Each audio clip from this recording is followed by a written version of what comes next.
오늘의 증시 브리핑 시작하겠습니다. 오늘은 양시장이 좀 하락하는 그런 모습을 보였는데, 그러니까 좋은 거, 나쁜 거, 이런 게 이제 섞여 있었죠. 우선 좋은 거는 기업들의 실적은 걱정했던 것보다 좋다. 또는, 되게 잘 나왔네. 이런 어떤 평가가 나오는 기업들이 제법 있죠. 특히 오늘 테슬라가 10% 가까이 이제 급등을 했는데, 테슬라 최근에 이제 공매도 되게 많았던 종목이었거든요.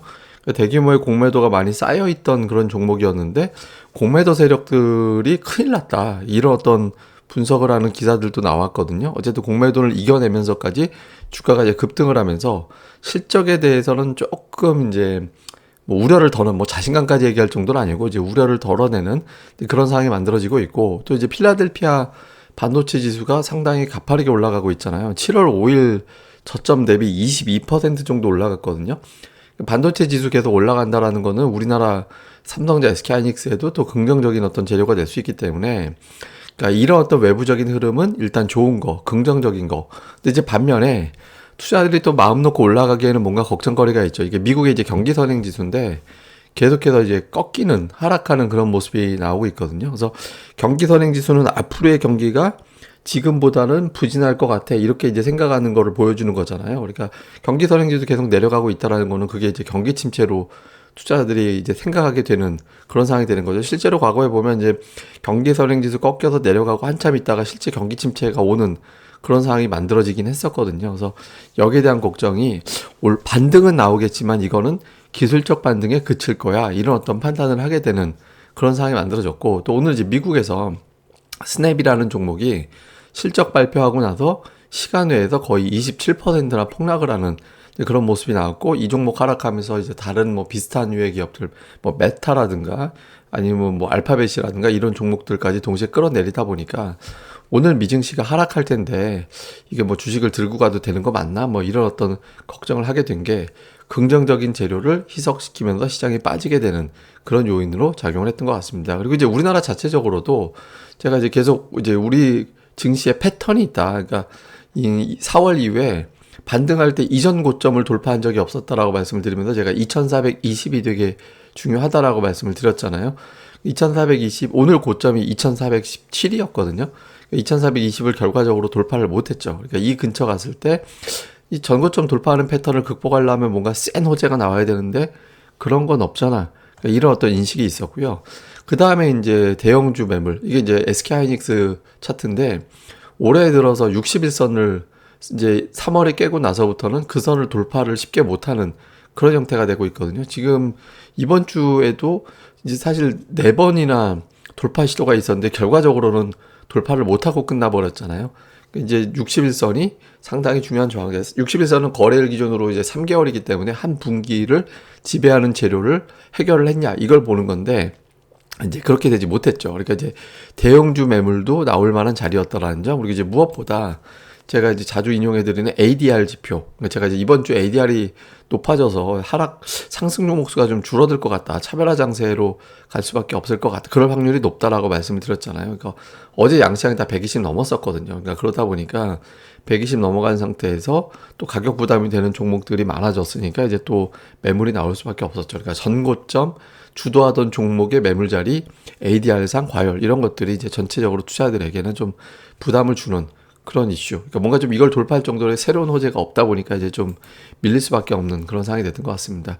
다음에 뉴스상으로는 첫 번째 뉴스는 ECB가 경기 침체에 각오하면서까지 긴축을 했다라고 얘기를 하는데, 이거는 좀 달리 볼 필요도 있습니다. 이게 뭐냐면 다음 주에 미국이 금리 인상하면 0.75 올리게 될 텐데 0.75 올리게 되면 이번이 0.75 올리는 거는 마지막이 될 확률이 일단은 높죠. 다시 이제 물가가 다시 올라간다라면 0.75, 1% 올릴 수도 있겠지만 현실적으로는 0.75%포인트가 이번 인상이 되고 그 다음부터는 유가가 이미 빠졌기 때문에 고점 대비는 0.5 이하로 내려갈 가능성이 높거든요. 그래서 그러니까 미국의 금리 인상 폭이 피크아웃이 되고 이제 유럽은 이제 금리 인상이 시작이 되는 단계고, 그러면 이제 유로화가 일방적으로 약세 보이면서 달러와 강세를 보이던 환경은 좀 벗어난 거 아닌가, 이런 측면도 있거든요. 그래서 이런 부분들은 이제 조금 경기 침체, 긴축, 이게 좋은 재료는 아니지만 일방적으로 나쁜 재료만은 아니다, 이렇게 볼 수 있겠고, 그 다음에 코로나가 다시 번지고 있다라는 점은 조금 조심스럽긴 해요. 그러니까 아직 봉쇄가 없긴 한데 사회적 거리두기를 갖다 강화한다든가 이런 게 없긴 하거든요. 근데 이게 이제 자꾸 뉴스로 등장을 하면, 왜냐하면 수급이 지금 충분하지 않기 때문에 저쪽으로 종목 수급이 빨려 나가게 되면 종목들이 올라갈 수 있는 에너지가 줄어들게 되거든요. 엉뚱한 쪽으로 돈이 쏠리게 되니까. 그래서 요것도 이제 조금 요건 좀 거슬리는 재료라고 봐야 될 것 같고요. 근데 세 번째로는 뭐 우크라이나 곡물 수출 협상이 타결이 됐다, 뭐 이런 뉴스가 나오곤 있는데, 이게 이제 곡물 가격을 추가로 떨어뜨리게 되는, 그리고 저걸 한 걸로 봤을 때는 러시아가 좀 이제 조금씩 마무리하는 건가, 이런 어떤 기대감이 나오는 대목이었거든요. 근데 오늘 시장에는 별로 반응은 없었는데, 다음 주에 이제 러시아 우크라이나 관련해서 뭔가 또 변화가 생기는지, 요거는 이제 계속해서 체크를 좀 해봐야 될 것 같습니다. 그 다음에 이제 수급은 외국인들은 어쨌든 샀습니다. 예, 순매수 보였는데 업종별로 되게 편차를 많이 뒀고, 그 다음 오늘 사실 기관 때문에 빠진 거예요. 그러니까 기관이 오늘 워낙 많이 팔아서 기관이 대형주 쪽에 또 매도가 집중이 됐었거든요. 그래서 오늘 시장 하락의 주 원인은 기관이었다, 이렇게 보면 될 거고, 그러니까 외국인들이 이제 매수한 종목을 보니까 자동차, 반도체, 그다음에 이제 철도, 방산 뭐 이런 것들을 이제 고르게 담긴 했거든요. 근데 종목별로 엇갈렸어요. 현대차는 사는데 다른 자동차는 팔고, 삼성전자는 사는데 하이닉스는 팔고, 이렇게 이제 종목 내에서도 2차 전지도 사는 거 파는 거 엇갈리는 그런 형태를 보였거든요. 그래서 근데 어쨌든 외국인 투자들이 에이스가 되는 종목, 최대 대형주는 일단 1등주는 쥐고 가는 그런 모습을 좀 보였기 때문에 이런 부분들은 일단 다행이긴 합니다. 근데 이 정도 가지고는 택도 없고, 시장이 뭐 지금 뭐 외국인들이 뭐 280억 매수해 갖고는 지수가 올라가기는 어렵거든요. 그래서 다음 주에 여기에다 동그라미 하나 더 붙이는 정도의 매수가 곧바로 회복돼서 강약으로 조절되는 3천억 매수 쉬고 3천억 매수, 이 정도의 흐름은 나와줘야 되거든요. 그래서 다음 주에 아직까지는 뭐 외국인들이 이렇게 물러섰다 정도는 아닌 거는 다행, 그 정도로 보시면 되겠습니다.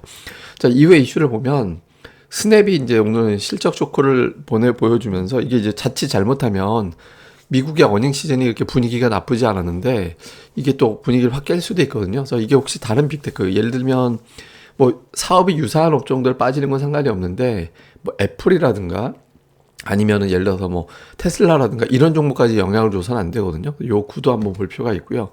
그 다음에 이제 외국인들이 삼성전자, 하이닉스 지분 거의 50% 언저리까지 올라왔거든요.